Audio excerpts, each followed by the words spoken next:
Alors, suis-je sédévacantiste? Non, parce que je considère qu'ils disent des choses tout à fait justes, très très bien argumentées, mais je considère que les papes, depuis l'Église conciliaire avec Vatican II, déconnent complètement.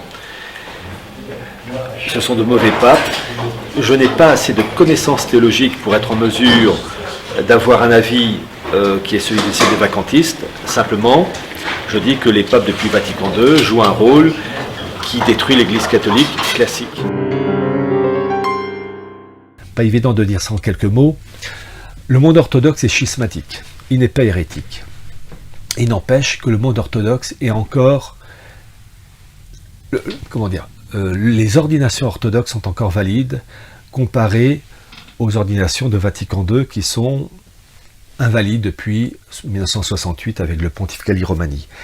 Et la Russie présente ce côté paradoxal d'être marquée par une marque satanique avec la révolution de 1917 qui ne pourrait être effacée que par la consécration de ce pays à la Russie, c'est ce que demande la Sainte Vierge, mais de renfermer en son sein un clergé qui est encore réellement prêtre, c'est-à-dire que l'ordination fait que le prêtre orthodoxe, quand il consacre, le pain est réellement le corps du Christ, et le vin est réellement le sang du Christ.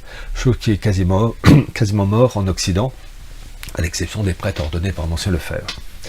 Et c'est l'élément que les élites mondialistes veulent détruire via Poutine. Mais alors, Poutine, est-ce qu'il est conscient de ça?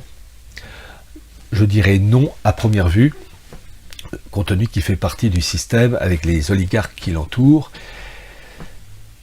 Mais indirectement, le clergé orthodoxe peut-être servira à réensemencer le clergé occidental dont l'ordination n'est plus valide depuis 1968.